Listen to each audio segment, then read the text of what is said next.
సోదరుణ్ణి వధించిన ఆ విష్ణువు ఇంకా జీవించే ఉన్నాడు. విష్ణువుతో పోరాడాలంటే నువ్వు బ్రహ్మ కోసం తపస్సు బ్రహ్మదేవాయ నమః. ఓ బ్రహ్మదేవా, నాకు వరమివ్వండి. ఈ సృష్టిలో నీచే సృష్టించబడిన ఏ జీవి వల్ల నాకు మరణం సంభవించకూడదు.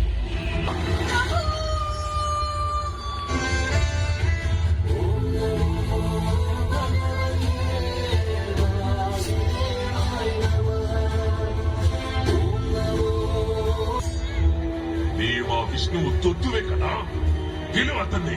ఆయన సర్వాంతర్యామి, సర్వత్రా ఉంటారు. ఆయన సర్వవ్యాపి. చూపించు.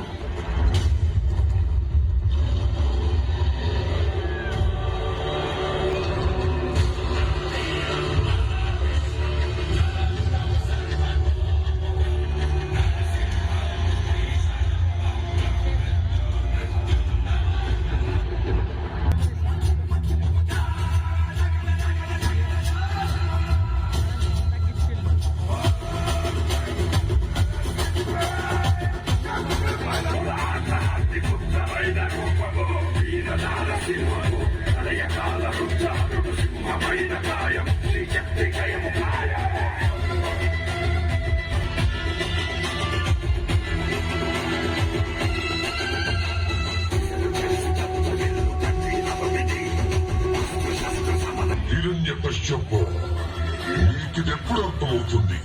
నేనే ఈ జగత్తుకు తండ్రినని.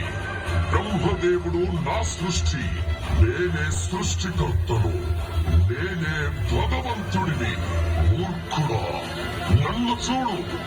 నేను నరుణ్ణి కాదు, మృగాన్ని కాదు. నేనే నరసింహ. అస్తమిస్తున్న సూర్యుణ్ణి చూడు. ఇప్పుడు పగలు కాదు, రాత్రి కూడా కాదు. నువ్వు గృహం లోపల లేవు. అలవు చూడు, నువ్వు గడప మీదున్నావు. నువ్వు భూమి మీద లేవు, ఆకాశంలో లేవు. నువ్వు నా తొడల మీద ఉన్నావు. ఇక శస్త్రం సంగతి విను. నా గోళ్లను బాగా చూడు. ఇవి సజీవము కావు, నిర్జీవము